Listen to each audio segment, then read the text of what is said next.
うわ、もうなんか神々しい。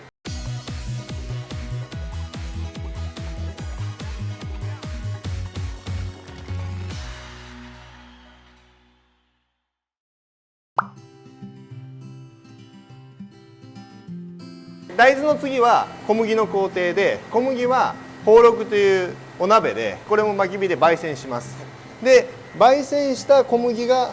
これですね、まさに小麦色とかきつね色というような。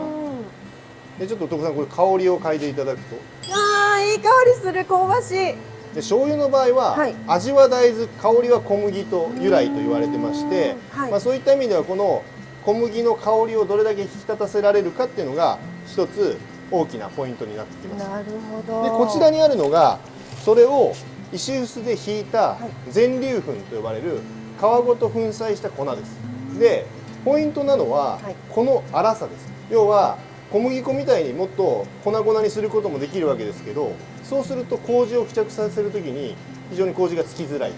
と。でこれがもう少し粗いと、まだらになってしまうというところで、蔵元にもよると思うんですけど、うちはこれぐらいの粗さがいいということで粉砕してます。はい、次が第3工程ですけれども、炊いた大豆、粉砕した小麦を用意しました。で月曜の朝になりました。仕込みの日、炊いた大豆をこの土俵と呼ばれる、木で囲ったこのエリア、これなぜ土俵というかというと、力士が取っ組み合う、つまり大豆と小麦が混ざり合うから土俵と呼んでます。本当にそこからの土俵なんですね。まずは炊いた大豆をしっかりと湯切りをして、でここに入れると。そして、続いて粉砕した全粒粉を入れると、その上から麹の原菌である種麹を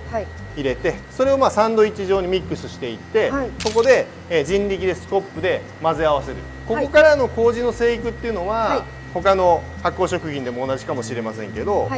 温度と水分量、この2つがキーポイントになってきます。ただその醤油作りの麹ですごく難しいと言われているのは、大豆は水分がしっかりあって温度が高い、で小麦は水分がほとんどなくて常温である、それに同じ麹菌をつけるということが非常に難しいとされています。それをどういうふうに判別するかっていうと、手の力。人間の手っていうのはすごいセンサーで、ちょっと熱っぽいなって自分のおでこにかざしただけで熱があるって分かるぐらい、その1度2度とかは精緻にこう反応しますよね。で我々も毎日のように麹を触ってますから、触った時の質感とかで、温度とか水分量って分かります。こうちょっと触っただけで今日重いなと、水分が多いなっていうのが分かります。そしたらそれに応じてどういうふうにしたらいいのか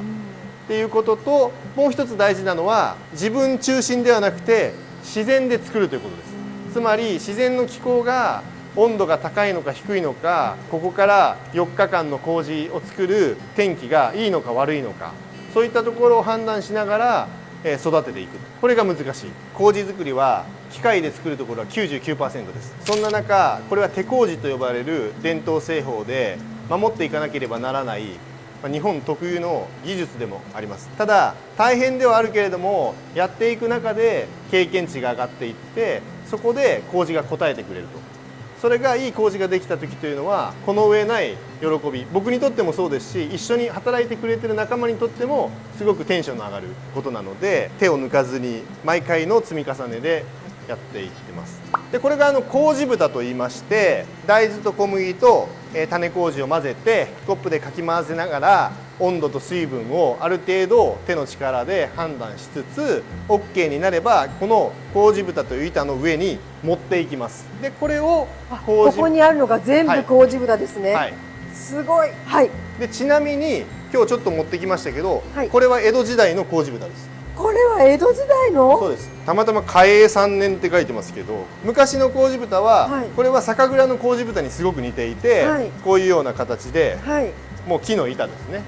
で今使っているこの板はもう、我々独自に作ってるんですけれども、これはなぜメッシュ状にしてるかというと、どうしても大豆の水分が蒸気化して熱をこもってしまうんですね。はい、はい、その蒸気がこもってしまうことを防ぐためにはいメッシュ状にして空気の通気を良くしていると。はい、で先ほどの土俵から麹蓋に盛った麹蓋を一枚一枚ですね、この我々の心臓である麹室に入れていきます。うわ、もうなんか神々しい。でちょっと一枚その麹蓋を持ってきましょうか。はい、これなんかいぶしてらっしゃいますね。これはいぶしているというよりは、はい、温度を少し上げることによって、はい、この麹の生育を後押ししていることと、もう一つはこの大豆の水分を蒸気化させるために、はい、温度を上げていると、はい、これは2日目の麹です。昨日の朝仕込んだもので、この左端の方にはもう胞子というか白い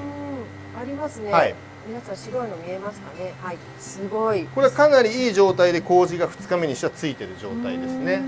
でこの麹室はすごい特徴があって、はい、上に窓がついてたりするんですね。あ、ここ上にも窓があるんですね。はい、なるほど。あ、今閉められてますよね。はい、はい、あそこの左のところにもありますね。そうですね。はい、これももちろん江戸時代そのままなんですが、はい、基本的には発酵食品の米麹の麹室っていうのはもう密封、完全密封の状態が多いと思うんですが、はい、これは、醤油の麹の場合ですね、はい、先ほどから言うように大豆は水分が多いのでどうしても温度が上がると蒸気化するんですね。で完全密閉だとその部屋が蒸気で結構ウェットな状態になってしまうと。そうですね、はいはい、そうすると麹自体が粘り気が出てきてしまって粘ったような嫌な匂いになってくるんですね。でそれを好まないので窓がついていることによって時として、先ほど